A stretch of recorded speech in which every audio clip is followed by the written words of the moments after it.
O'ynayotgan futboli bilan Ronaldo bizlarni behisob marta hayajonga solib qo'ygan. Eng sovuqqonli insonlar ham Ronaldoning harakatlari qarshisida o'z hayajonlarini yashira olishmaydi. Shuning uchun ham Ronaldoni boshqa sayyoralik deb gapiradiganlar bor. Rostdan ham Ronaldoni har o'yinini kutadigan va golidan zavq oladigan milliondan oshiq muxlislari bor.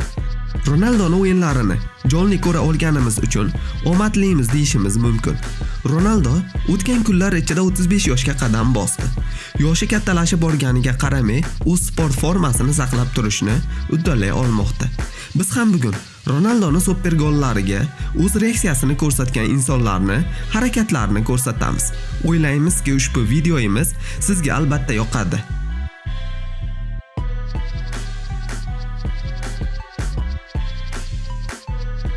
İlk va birinchi videoimiz Chempionlar Ligasida Manchester Cityga qarshi teng kurashlarda o'tayotgan o'yinni 89-daqiqasidamiz. Dunyoning eng qattiqqo'l odamlaridan biri hisoblangan tarixga kirdi. Chunki sport dunyosining eng mashhur ismlari ham bu goldan keyin tepakal boshiga qo'lini shapka qilib oldi. Rostdan ham bu gol yangi kiritilganida dunyo mo'jizasiga aylangandi. Ronaldo esa bu golni kiritish vaqtida 2 metr 27 santimetr baland. 3-o'rinda yana Ronaldo Real Madridni bir o'zi qutqarish dardida. Chunki bu ishni deyarli barcha o'yinda ko'rsatib keldi. Bu o'yinda ham mukammal golga o'z imzosini qo'ygan Ronaldo faqat o'z muxlislarini emas, birga o'ynaydigan jamoadoshlarini ham qoyil qoldirdi. Ayniqsa zaxira o'rindig'ida o'tirgan Marceloning harakati kameralarga shunday ko'rindi.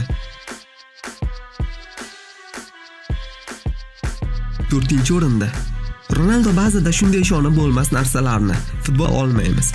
Yana o'zi kiritgan super goli bilan Real tarixining eng zo'r darvozabonlaridan biri Casillasni shunday shaklda hayron qoldirmoqda. Yana kim bilsin, Casillas balki raqib posboni bo'lmaganligi uchun o'z holiga shukronalar aytayotgandir. Chunki u ham aniq bu zarbani qutqara olmas edi. 5-o'rinda Ronaldo yana ochko yo'qotishi mumkin bo'lgan jamoasi uchun juda ham muhim golga o'z imzosini qo'ymoqda. Kutilmagan joyda paydo bo'lishga usta hisoblangan Ronaldo fursatini topishi bilan o'z imkoniyatini yo'qqa chiqarmaydi. Ronaldoning bu goli esa yana o'sha afsonaviy Zidanni juda ham xursand qilib yubormoqda.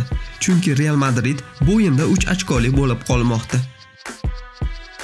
6-o'rinda Ronaldo shubhasiz eng yuqoriga sakrab, boshi bilan zarba bera oladigan futbolchi hisoblanadi. To'g'ri, balandlikka hamma ham sakray olar, lekin o'sha balandlikda to'pni aniq mo'ljalga jo'natish ham bir iste'dod hisoblanadi. Bu fantastik goli bilan Ronaldo Mourinho'ni o'zi xohlamasa ham yuziga mimikani tushirib qo'ymoqda. 7-o'rinda Ronaldo hozirgi kunda sharafini himoya qilayotgan Juventusga o'sha vaqtlarda yana chiroyli gol kiritgandi. O'zi boshlab bergan hujumni golga aylantirgan Ronaldo bu harakatlari bilan italiyaliklarni o'tib bo'lmas devor deb hisoblanadigan himoyasini osongina yorib o'tmoqda. Zidan ham ushbu golni kutib turgandek, xotirjamlik bilan bu golga shunday reaksiya ko'rsatmoqda.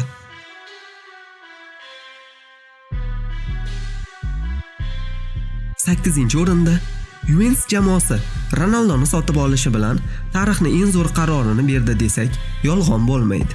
Chunki ham Real Madridning o'yinlari orqaga ketdi, ham endilikda Ronaldodan gol o'tqaza vermaydilar. Ronaldo esa ushbu o'yinda Juventusga gol kiritmoqda.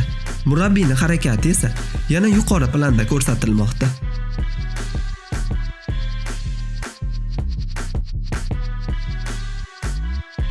O'rinda faqatgina Cristiano'ni emas, shubhasiz futbol tarixining eng chiroyli gollaridan biri qarshimizda.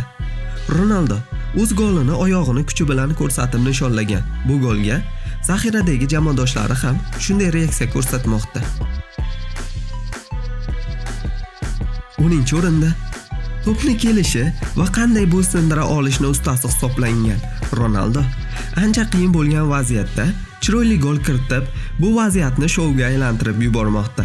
Murabbiy Zidan ham bu golga o'z reaksiyasini ko'rsatmasdan tura olmadi.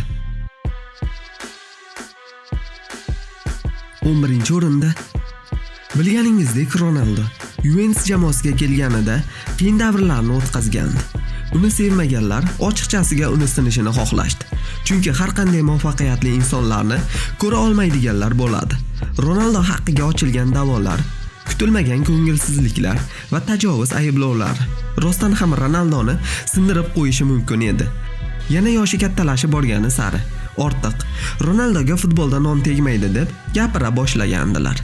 Qaysi gap Ronaldoni sindirishi mumkin bo'lsa, barchasi otilgan toshdek Ronaldo tomonga gapirildi. Bu holatlarga faqat Ronaldoni o'zi emas, sevgilisi va oilasi ham xafa bo'lishgandi. Shuning uchun Ronaldo takror o'zini isbotlash uchun Juventus jamoasida katta chiqish ko'rsatishi lozim edi. Ilk haftalarda Ronaldo biroz paslagandek edi, lekin harakatdan to'xtab qolmadi.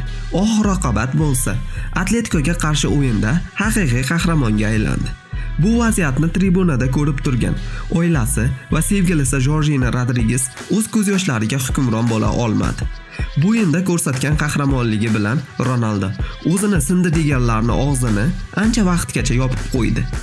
Qiyin kunlarni boshdan o'tkazayotgan Ronaldo oilasi yangidan tug'ilgan bu qahramonlikka o'z reaksiyasini ko'rsatmasdan qolmadi. Ronaldoning o'g'li Ronaldo Junior ham xursandchilikdan bir joyda tura olmadi. Bu o'yindan keyin xotiralarda qoladiganlar ushbu tuyg'ulik onlar bo'ldi.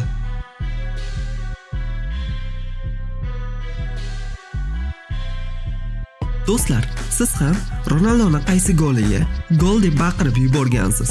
Shu haqida albatta uyalmasdan o'z izohingizni yozib qoldiring. Eng muhimi esa doimo sog' va salomat bo'ling.